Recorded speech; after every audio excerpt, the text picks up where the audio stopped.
When I was a kid, I used to think that pork chops and karate chops were the same thing. I thought they were both pork chops. And because my grandmother thought it was cute, and because they were my favorite, she let me keep doing it. Not really a big deal. One day, before I realized fat kids are not designed to climb trees, I fell out of a tree and bruised the right side of my body. I didn't want to tell my grandmother about it because I was scared I'd get in trouble for playing somewhere I shouldn't have been. A few days later, the gym teacher noticed the bruise and I got sent to the principal's office. From there, I was sent to another small room with a really nice lady who asked me all kinds of questions about my life at home. I saw no reason to lie. As far as I was concerned, life was pretty good. I told her whenever I'm sad, my grandmother gives me karate chops. This led to a full-scale investigation, and I was removed from the house for 3 days until they finally decided to ask how I got the bruises. News of this silly little story quickly spread through the school, and I earned my first nickname, Pork Chop. To this day, I hate pork chops. I'm not the only kid who grew up this way, surrounded by people who used to say that rhyme about sticks and stones. As if broken bones hurt more than the names we got called, and we got called them all. So we grew up believing no one would ever fall in love with us, that we'd be lonely forever, that we'd never meet someone to make us feel like the sun was something they built for us in their tool shed. So broken heartstrings bled the blues as we tried to empty ourselves so we would feel nothing. Don't tell me that hurts less than a broken bone. That an ingrown life is something surgeons can cut away, that there's no way for it to metastasize, it does. She was 8 years old. Our first day of grade 3 when she got called ugly. We both got moved to the back of class so we would stop getting bombarded by spitballs. But the school halls were a battleground where we found ourselves outnumbered day after wretched day. We used to stay inside for recess because outside was worse. Outside we'd have to rehearse running away or learn to stay still like statues, giving no clues that we were there in grade 5. They taped a sign to the front of her desk that read, "Beware of dog." To this day, despite a loving husband, she doesn't think she's beautiful because of a birthmark that takes up a little less than half her face. Kids used to say she looks like a wrong answer that someone tried to erase but couldn't quite get the job done.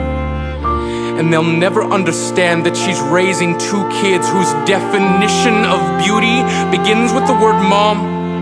Because they see her heart before they see her skin. Because she's only ever always been amazing. He was a broken branch grafted onto a different family tree. Adopted.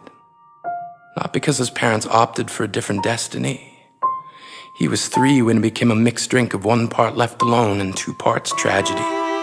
Started therapy in 8th grade, had a personality made up of tests and pills, lived like the uphills were mountains and the downhills were cliffs, 4/5 suicidal, a tidal wave of antidepressants, and an adolescence being called pauper.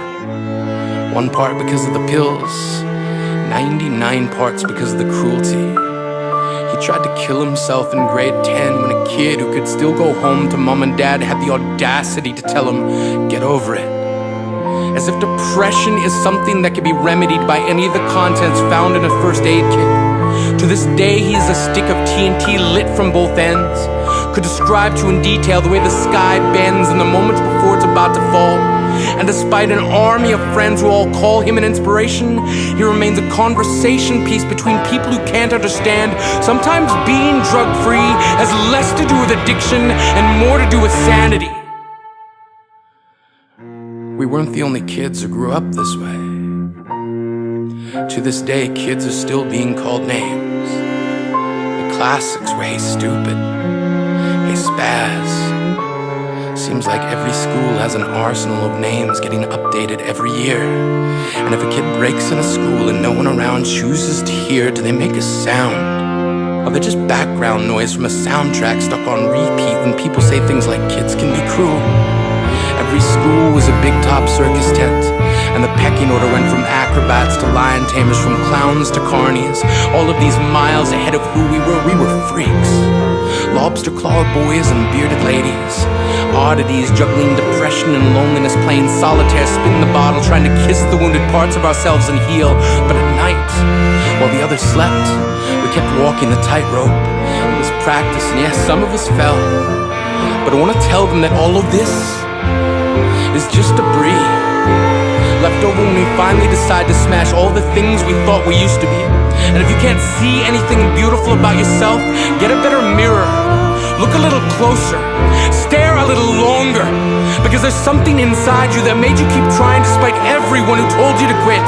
You built a cast around your broken heart and signed it yourself. You signed it. They were wrong. Because maybe you didn't belong to a group or a clique. Maybe they decided to pick you last for basketball or everything.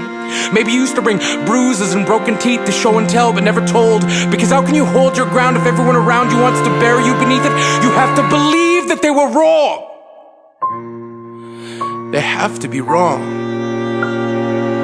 Why else would we still be here? We grew up learning to cheer on the underdog because we see ourselves in them.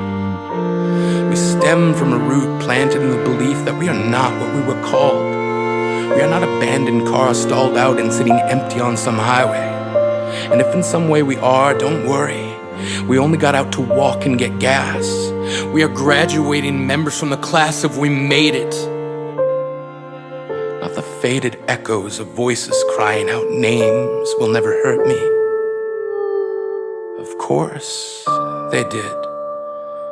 But our lives will only ever always continue to be a balancing act that has less to do with pain and more to do with beauty.